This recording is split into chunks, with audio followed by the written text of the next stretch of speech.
Last item we have this evening is administrative item 13-4601, administrative item UDC Amendment Protected Streams Map. And I'm going to get your name right because I asked how to pronounce it. So it's Ms. Reed, if you would give us the staff report, please. Thank you. Okay, this is a request for a recommendation to the City Council on a proposal to relocate the, okay, let me back up. The protected stream map is, the protected stream map notes where the protected stream, which streams are protected and fall under the stream side protection ordinance. On Skull Creek, on the upper end of it, it's in a residential area, and let's see, and the handout that I gave you shows where it currently starts at the bottom right of your page. And I have an extra handout if a member of the public wants one. At the bottom right, there's a blue dot, and that's where the protected streams currently start. This stretch of stream is it's underground box culvert and runs under or near 3 houses, and then daylights for about 60 feet here where it's blue in the center, and then is enclosed underneath these next 3 houses in orange, and then daylights towards the top of the page in the blue. This area also experiences a lot of flooding, particularly down Walnut Avenue. And so the City Engineering Office has identified this as a, a place to do a flood relief project. So our studies have,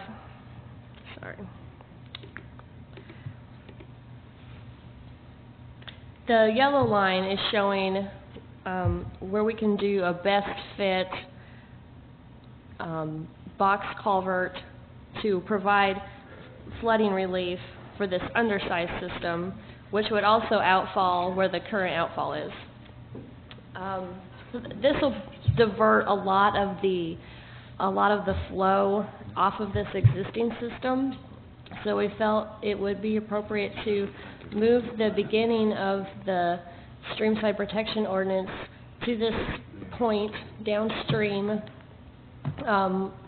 where the new drainage would outfall, and where this existing drainage outfalls. And I did have an email from Miss Rebecca Harrison today. She wanted to go on record that she is adamantly opposed to this change, and she adamantly opposes the construction that Mr. Morton has proposed on the previously wooded lot, which is the lot where the open stream is there. And I can answer any of your questions. Okay. If you have any questions, we will certainly ask them. It looks like there's quite a few people here to discuss this item. Is there any member of the audience here that has comments to this item?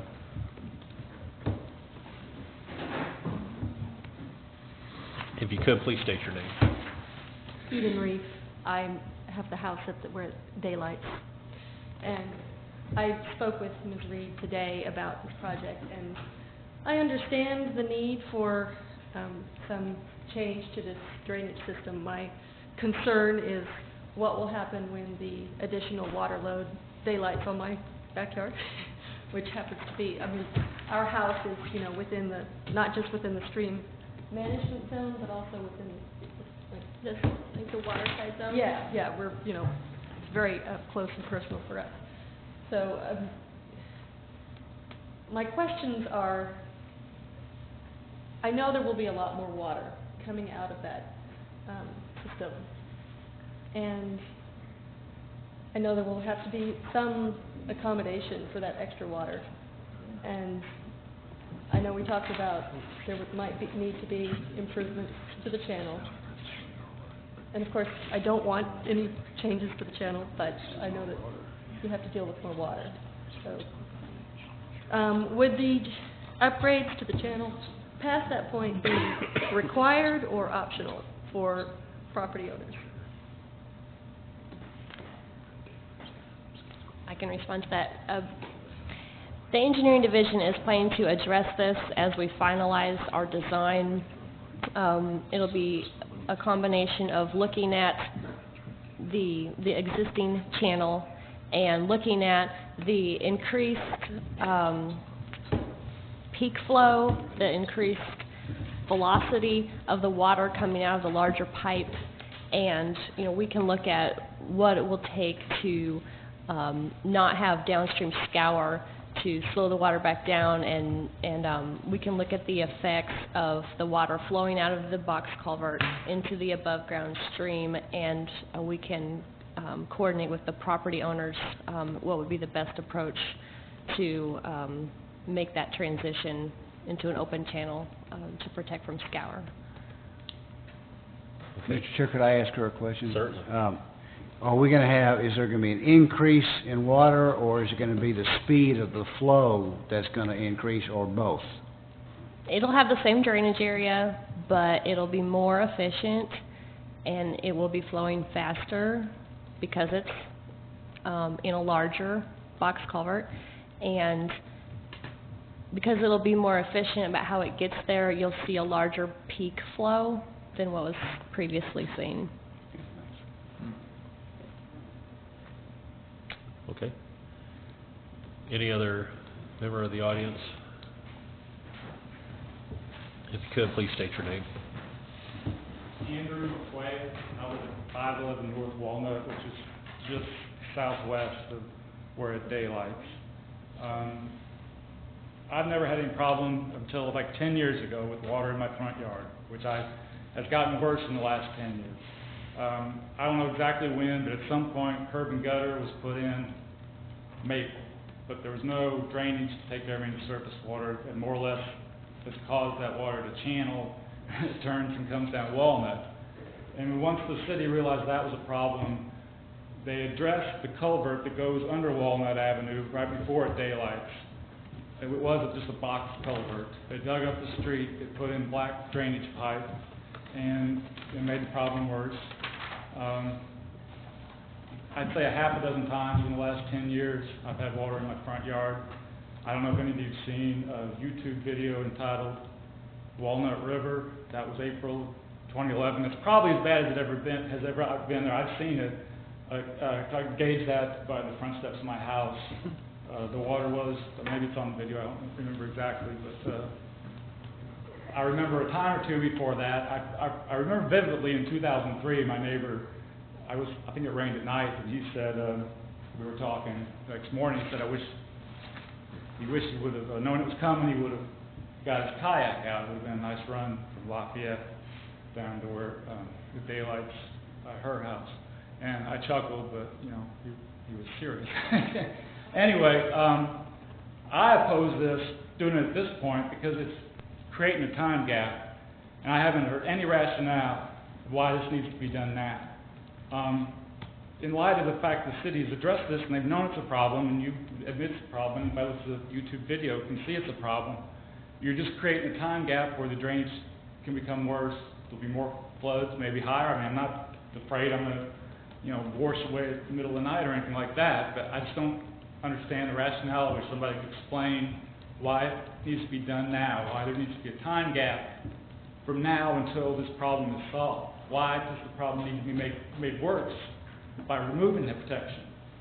If they want to just add the top part and add the protection up there, I could totally agree with that, but it's also where it daylights, which, this building in the lot has been mentioned. That's not really what's at issue in my mind, but removing the protection right there is just going to make the flooding worse.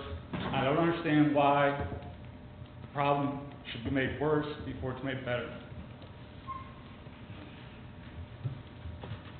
How will it be made worse? Well, removing the protection is not going to make it better, is it? Yeah, Mr. Chair, you might just have the have him finish his questions, and then we could maybe Yeah, respond in that's, one time. I'm following with your line of thinking because I myself, I'm kind of, I guess I'm going to sound kind of silly, but I'm kind of lost as to what this whole thing is, what we're trying to accomplish. Yeah. Why? I might be able to, if I could clarify, or maybe if we have any other public Well, comment. that's, I was going to say is, Mr. McQuaid, were you done? I think so, yeah. Okay, okay.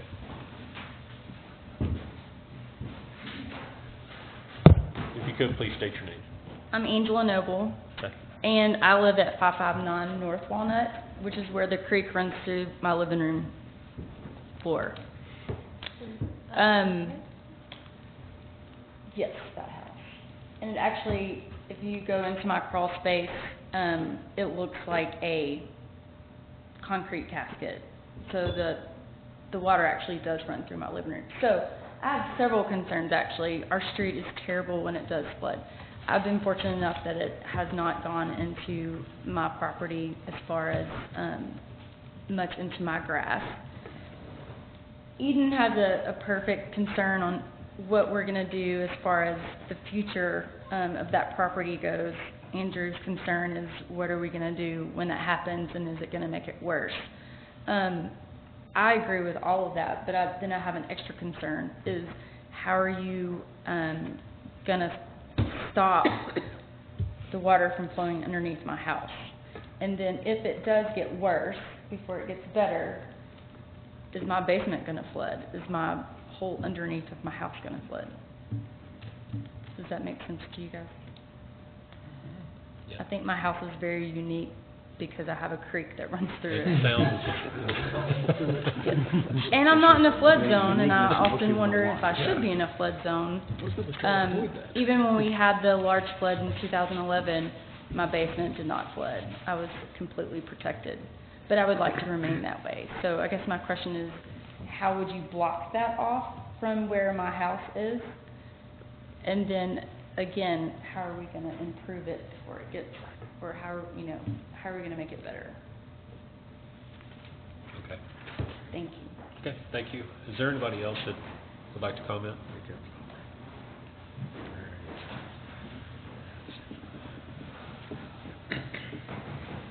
First night, Aubrey Shepherd again, first night in a long time. Anybody else here has showed up to talk about actuality of flooding in our city and the underground water? Now, as you can see, up on the map you can't see the yellow lines, but it goes from Maple intersection, see where the blue goes, and yes, thank you. But the blue line is, where does it relate to? The old blue line under that lady's house. So that's her house. And are we to guess that that's water that's in that pipe coming out in there, or that's the old flow area that was not completely filled and still exists? And those are questions that are hard to sort out. Nobody wants to dig up all their yards or trace it. I don't know what they're going to do either. I was very concerned about this. And the first thing is, though, to go back to the basic reason to just not change the map because of this.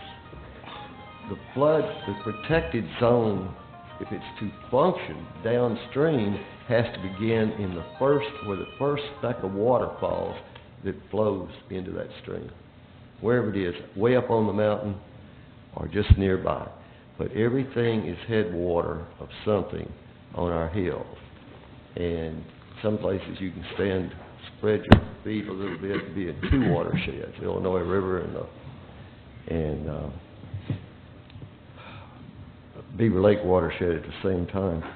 And that's true of all the small streams that are tributaries in either one of those major watersheds. So it's a watershed question, and I've talked about these houses that have the underground water flowing under the prairie areas, such as on Government Avenue, where they're burrowing crawfish that live in the topsoil within a few feet of the surface that come out when it rains, come to the surface because they're carrying their little babies and you have to get them out to oxygen. Crawfish don't breathe water. They breathe oxygen just like we do in a different way.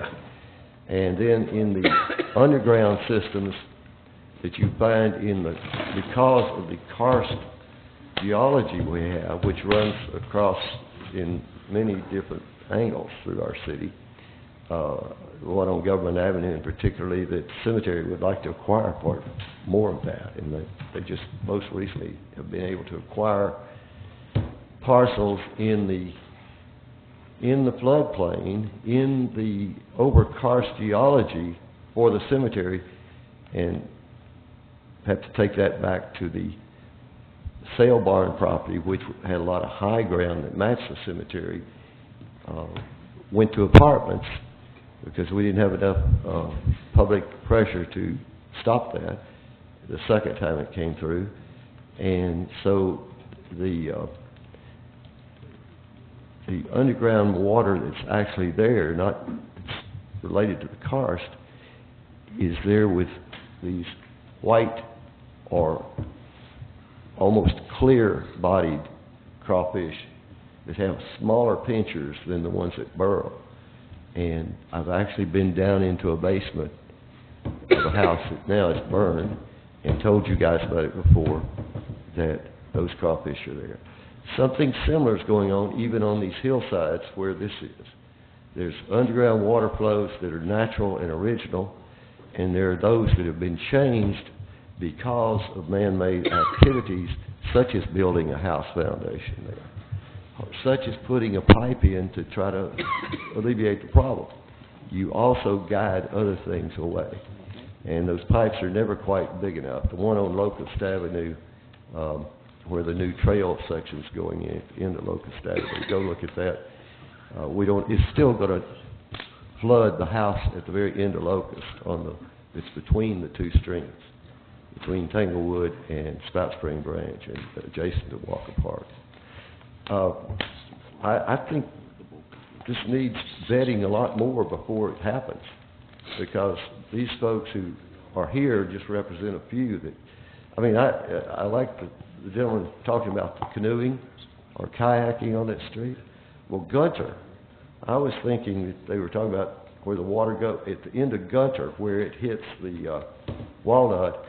It's a wide stream down Gunter coming from the east, and it's not even, according to this, it's not the maiden channel even of Skull Creek. If we were to take Skull Creek's origins, we're on this red line or the blue line up there. So nobody alive remembers what it was like at a certain point. But I have heard talk about how some of these things were done by people who worked in the engineering department 20 or more years ago, and they're, these right here mostly were built, houses were built so long ago, I don't know, that pipe must have been in before the subdivisions were built, and they didn't know what would be built upstream. We have to be keep the water where it falls on lots all the way up on Mount Sequoia, and on every other place where water falls, we need to know where it goes and encourage it soaking in. There was an article in today's newspaper bragging about the housing developments in South Fayetteville that are low energy use, they're efficient houses, and the picture they displayed was a lot that had some construction on it before, some old buildings on part of that lot, and pavement area partially, but it also had a bunch of soil that let water soak in. And we've got to include low impact development that won't let water rush down on the surface or below and affect existing residents and the wildlife that live in those caverns and in those little ditches and natural streams. And that's enough for tonight, but I support these folks in believing that this may be something that should be taken seriously and looked at more closely before you just dig up the streets and do all this construction to put in this bigger pipe. Might be the best solution, but it needs a close look. Thank you. Okay, thank you. Is there anyone else that would like to speak? Seeing none, I'll bring it back to the commissioners. I can just comment. Questions, couple of questions. Ms. Reed, is this the same, this is the same stream that basically goes into pipe at Olive Street, right? Yes. Yep, okay, I remember that, because I remember we talked about this when I was on council in '06 or something, I think is when this discussion started. Mhm. And it was quite an expensive project, but, so the city's been designing this project then, to try to divert water, I got you. Do they have to have this approval to move, is this, I guess this is the first step in trying to get that project going? Excuse me. As we move forward and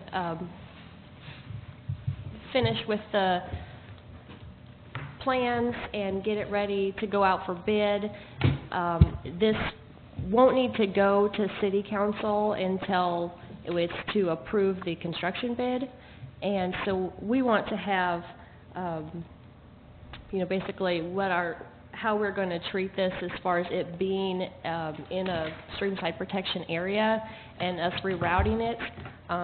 We basically like to have that settled for how we're going to proceed, because, once we get to the point of approving a construction contract, then we'll have already decided how all this will be treated.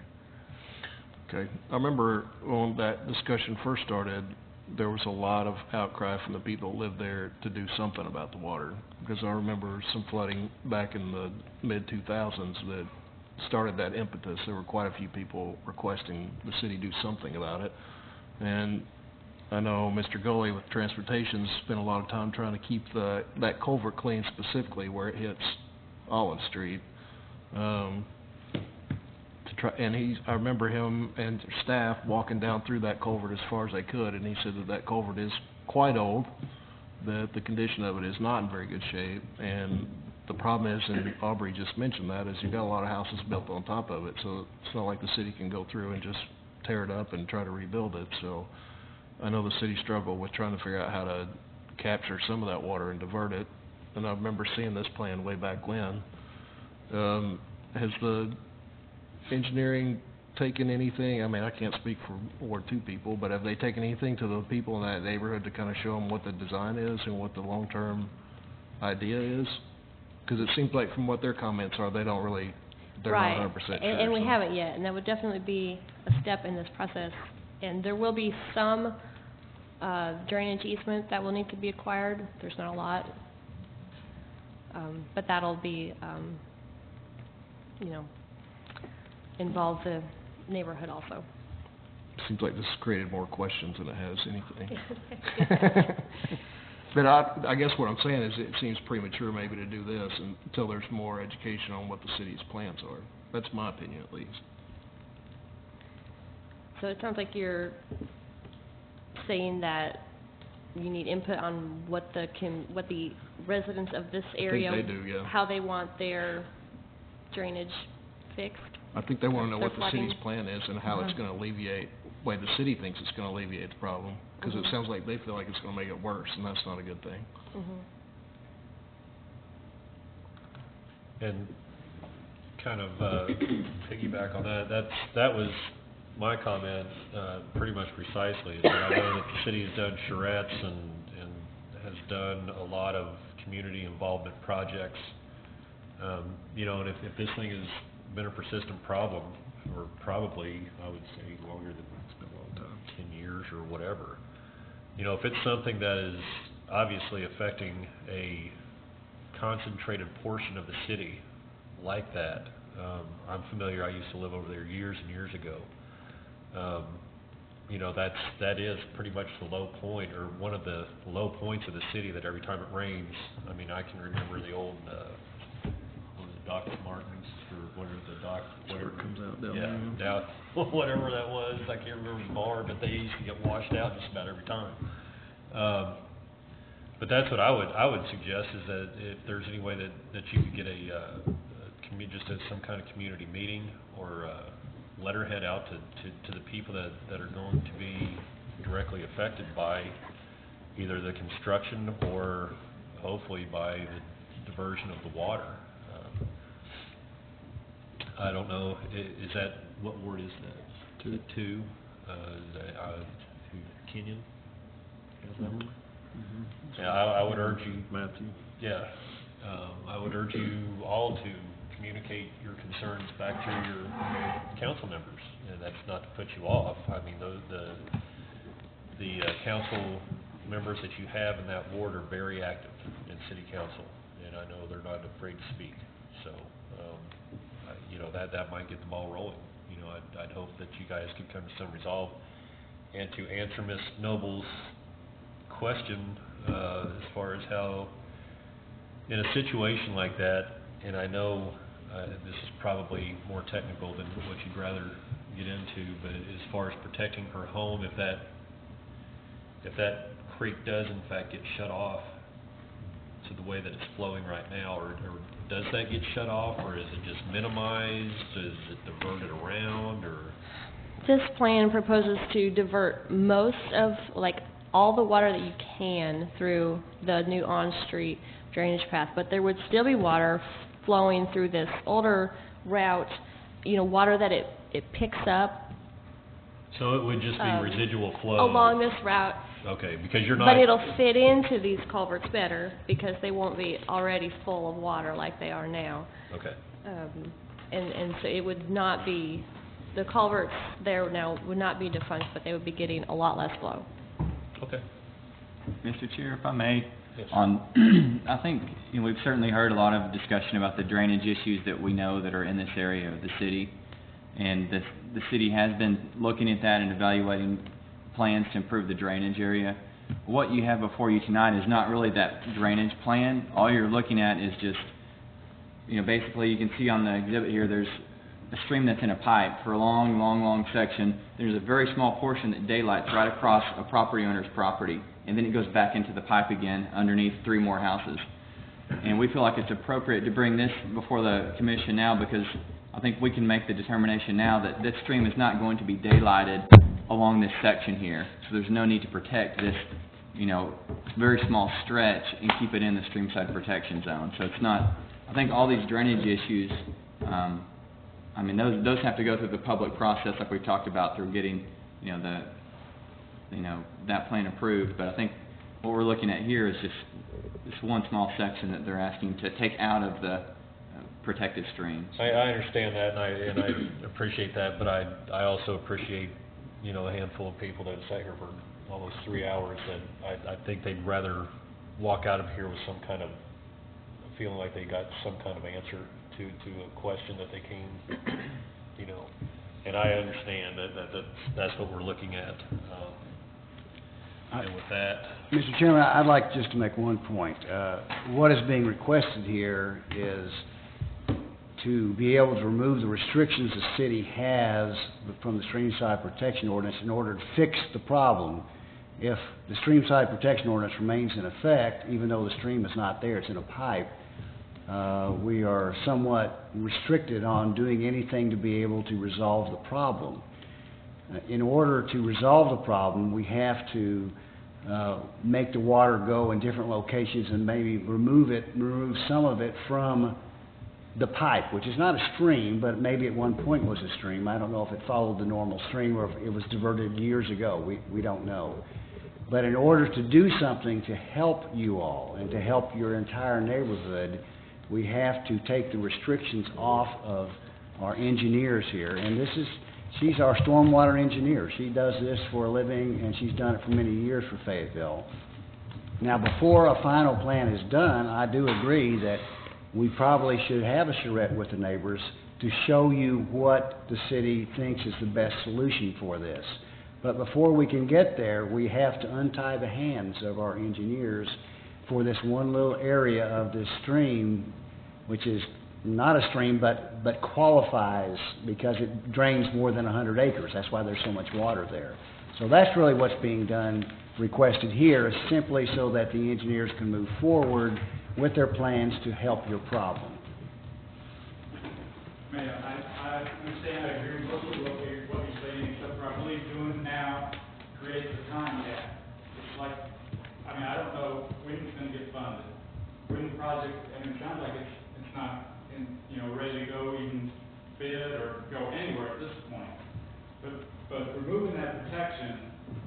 effect now, just creates a time gap between now and then, when the situation, the surface water in my yard, when, spring rain is gonna get worse. And I don't understand, I haven't heard a rationale why that has to get worse before it gets better. I understand once the city, because they're bound by the streamside ordinance also, they can't do anything in, 50 foot of the stream also. I understand they can't do that construction technically without getting a protection or a variance or some way, but I don't understand why that has to happen now, and the time gap has to be created when the situation with the surface water, the flooding in my yard has to get worse. So that's where I disagree. Long term, I agree. I can see that. I can see that that's gonna happen. Short term, I don't understand why there has to be a time gap when things could get worse. I still understand. Well, I think what we're trying to accomplish by approving this evening, what that does, it initiates the process to, instead of having a time gap, I think it will put the wheels in motion to where we can actually get some kind of resolve started. What you're saying as far as how it's going to create a time gap, it's going to create that it's going to flood your yard worse, and I'm not trying to sound mocking at all. I don't. What you're arguing is that this is going to create a situation where you're going to have worse flooding. Is that the concern that you have? It's going to, removing protection will allow flooding to get worse until it's alleviated. Okay, Mr. Thompson. I'm not sure that this is kind of appropriate. Andrew may want to tell me, but I think the gentleman is referring to a piece of the puzzle that you don't know about, and that is that this property is being proposed for development at this point. Okay. So that, I believe, has something to do with the time gap and the potential for making flooding worse, and is that correct? That's correct. I didn't really think that. They're not aware. That vacant lot was an issue. Yeah. I don't really see how it is, but. I don't even want to consider that. Somebody does put hard structure there. It got worse several years ago when they added on to the street right across the street. They took out a large magnolia tree, the backyard was totally lit, and that probably made it worse in April of 2011. Another house at that vacant lot is gonna make it that much worse. Once again, I'm not saying I'm gonna get washed away, me and my wife are, gonna wake up and our bedroom's gonna be full of water, anything like that. I understand all the stuff we've been doing tonight. This is pretty small potatoes, but, I have enjoyed living in that neighborhood 25 years. I haven't enjoyed, over the last 5 to 10 years, the worsening situation of the flooding in my front yard. I don't want it to get worse. And Okay. I want it to get better before it gets worse. Okay, well, If you approve this, I can't believe that if you don't approve this, it's gonna stop engineering in their tracks from pushing this drainage project forward. Maybe you explain that to me also. Is that how the city works? well, I don't. Yeah, I think the public comment has been closed unless you have a question for any member of the public. And I don't. appreciate your hearing. I really do. Okay. And I don't have any other comments. Commissioner. Mr. Chair, Commissioner Winston. I just had a question for Mr. Thompson. Can you tell us what, because I didn't understand what this time gap issue was, but if I understand it correctly, there's a couple of unbuilt lots, one of which has the open section stream in it, and if we remove this protection now, then somebody could potentially build a house on that, is that correct? If we want to go down this road, is that advisable at this point? Well, let me point out to all the neighbors, this must also go to the city council, because this is a council action. And certainly, I think the city council will be interested in your comments there. I was not aware there was going to be a proposal for a house being built right there. I couldn't understand where your time gap was coming from. I don't think it is the administration's intent to allow this to get worse before we can get a full plan together. So I think that certainly we'll be at the city council for a hearing there, and you're quite welcome to come to the city council and express your opinions. Okay, now, Mr. Thompson, is that I'm just wondering if my assessment of the situation is correct, if that's what the time gap thing is about. But probably you should take some action here so it can get to the city council. Right, and that's kind of. Sure, I'm happy to take action, I was just wondering what, is that what that means? Yeah. The time gap, I didn't understand it up until. Just part of the background was, this is a vacant lot that a property owner wants to develop. That is a part of the equation as well, is that when we looked at this with the property owner, me and Mr. Thompson and Ms. Reed, they wanted to develop this property, and, you know, it is, the stream side zone is restricting their property, and they also did ask us to look at it and say, hey, you know, you're piped on both sides of us, you know, is it really any reason to have this, why is this in the stream side protection zone? And that was part of it as well, as we looked at it and realized, you know, right, you know, it probably does not need to be in the stream side protection zone for a lot of other factors that Ms. Reed discussed with you, so I don't know if it's just all the background we have, I guess, is. Well, that's clouding things even more for me, because now you're telling me that we're lifting the stream side ordinance. Is that an actual stream that you're? Well, it's open, where it's dark blue, it is open, Right. it's not piped. And that would qualify as a protected stream because it is emptying more than 100 acres. Is that right, 100 acres? That's right, yeah. If you feel like you don't want to make a recommendation, I think you can refer it to the city council for their consideration without any recommendation if you want to. I'd be good on that. Motions, comments? I'd like to make one comment. The vacant lot is buildable with or without the stream side protection zone being on it. It does affect how close the house could be to the stream or to the street, but it is a buildable lot, and so by right they can do a driveway and, you know, the additional roof space that may add more water to the situation, and that can happen with or without this being in the stream side zone. I mean, it could become approved, or a variance could be requested, and the stream side would just affect more how close it could actually be to the stream. So. Well. I'm just really confused. Well, and that's, I don't want to sound inflammatory, because the questions I have, this, now everything just, it